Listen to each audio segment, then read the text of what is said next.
Compass ধারাবাহিকের আজকের পর্বে ধারাবাহিকের শুরুতেই আমরা দেখতে পাই মাহি আর অরিন মিলে কম্পাসের ঘরের কোণা থেকে শুরু করে বিছানার নিচ পর্যন্ত খুঁজে খুঁজে তছনছ করে ফেলছে। কিন্তু কিছুই না পেয়ে শেষে কম্পাস নিজেই বলে, মাহি, এবার আমার ব্যাগটাও খুঁজে দেখো, যেহেতু কোথাও কিছু পাওনি, ব্যাগটা দেখো একবার। অপরদিকে আমরা দেখতে পাই বিহান মনে মনে বলছে, আমার কেন এত অস্থির লাগছে কম্পাসের জন্য, কেন মনে হচ্ছে ওকে কেউ অপমান না করুক, আমি তো ওকে সহ্য করতে পারি না, তবুও কেন মনে হচ্ছে কম্পাস এমন কাজ করতে পারে না। এরপর মাহি ব্যাগটা খুঁজে কিছু না পেয়ে বলে, এ কি, জিনিসগুলো কোথায় গেল? তখন বৃথা বলে, কেন, তুই কি নিশ্চিত যেখানে জিনিসগুলো ছিল? এমনভাবে বলছিস যেন তুই নিজেই রেখে গিয়েছিলি। মাহি অবাক হয়ে বলে, মা, তুমি এসব কি বলছো? পরক্ষণেই কিংজল বলে, ব্যাগে নেই তো কি হয়েছে, চারপাশটা ভালো করে খুঁজে দেখ, এই ঘরেই পাবো। আবার মাহি আর অরিন খুঁজতে শুরু করে। তখন বৃথা বিরক্ত হয়ে বলে, তোমরা এবার চুপ করবে, আমার এসব আর ভালো লাগছে না। কিছুক্ষণ চুপ থাকার পর কম্পাস বলে, আমি জানি জিনিসগুলো কোথায় আছে।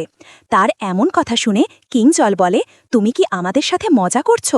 মানে কি, তুমি জানো? কম্পাস শান্তভাবে বলে, হ্যাঁ কাকু, আমি জানি জিনিসগুলো কোথায় আছে, আমার সাথে এসো, দেখিয়ে দিচ্ছি। এটা বলে কম্পাস মাহির হাত ধরে টানতে টানতে বাইরে নিয়ে আসে। অপরদিকে ড্রয়িং রুমে শ্রেষ্ঠা ঋতুজাকে বলে, দিদি, আমি কম্পাসকে হাতের তালুর মতো চিনি, ও কখনোই এমন কাজ করতে পারে না, অন্তত আপনি একবার বিশ্বাস করুন।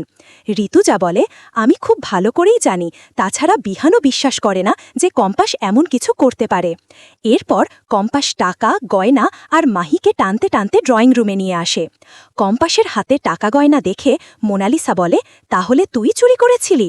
তখন ঋতুজা বলে, কম্পাস, বল কি হয়েছে, এগুলো তোমার হাতে এলো কিভাবে, কোথায় ছিলে এতক্ষণ, চুপ করে থেকো না। বিহান, তুমি বলো আসলে কি হয়েছে।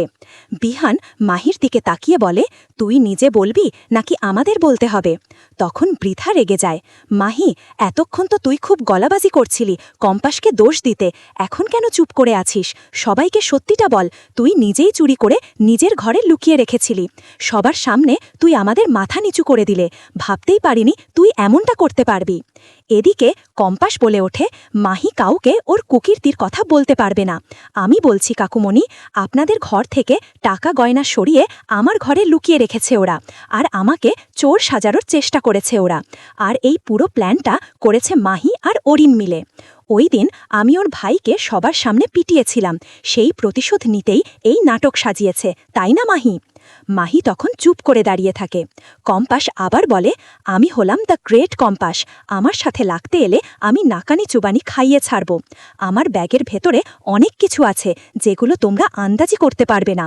আমি তো আগেই বলেছিলাম, আমার পারমিশন ছাড়া কেউ যদি ব্যাগ খুলে দেখে তাহলে একটা সাইলেন্সার বেজে উঠবে। ওরা সেই তারটা কেটে দিয়ে ব্যাগে এইসব টাকা গয়না ঢুকিয়েছে, কিন্তু ভুলে গেছে ব্যাগের মধ্যে হাত দিলে আর কি হতে পারে।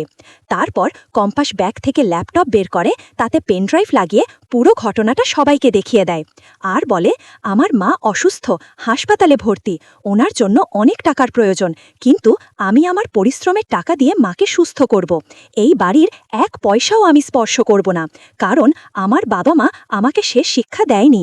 এই বাড়িতে সবাই আমাকে যেমন খুশি অপমান করেছে, আমি কিছু বলিনি, কিন্তু আজ আর এই অপমানটা গায়ে মাখব না, কারণ আমার লক্ষ্য অনেক দূর, অনেক উঁচু, এইসব অপমান আমার কাছে তুচ্ছ।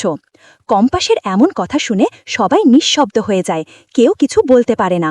এরপর কম্পাস বিহানকে বলে, আমি যার সম্পর্কে এই বাড়িতে এসেছি সে কখনোই আমাকে তার জীবনের অংশ হিসাবে মেনে নেয়নি, তাই এই বাড়ির কিছুই আমার নয়, না টাকা না গয়না, কিছুই লাগবে না। এটা বলেই কম্পাস টাকা গয়না জলের হাতে দিয়ে ঘরে চলে যায়। আগামী পর্বের প্রোমোতে দেখা যাবে কম্পাস অখিলেশ চৌধুরীর লুকানো ল্যাবে গিয়ে সেখানে ছোট্ট একটা ক্যামেরা লাগায়। পরক্ষণেই অখিলেশ ল্যাবে এসে ফোনে বলে, বেশিক্ষণ সিসিটিভি বন্ধ রাখা যাবে না, তাড়াতাড়ি ল্যাবে চলে আসো। অন্যদিকে দেখা যায় বিহান তার ঘরের জানালা দিয়ে নিচে তাকিয়ে কম্পাসকে দেখতে পায়। রাতের অন্ধকারে বুঝতে না পেরে নিচে নেমে আসে, কিন্তু ঠিক তখনই অখিলেশ চৌধুরী পেছন থেকে বিহানকে দেখে ফেলে। এই ছিল কম্পাস ধারাবাহিকের আজকের আপডেট। ভিডিওটি ভালো লাগলে চ্যানেলটি সাবস্ক্রাইব করে পাশে থাকা বেল আইকনটি অন করে দিন, আর আপনাদের মূল্যবান কমেন্ট করতে ভুলবেন না।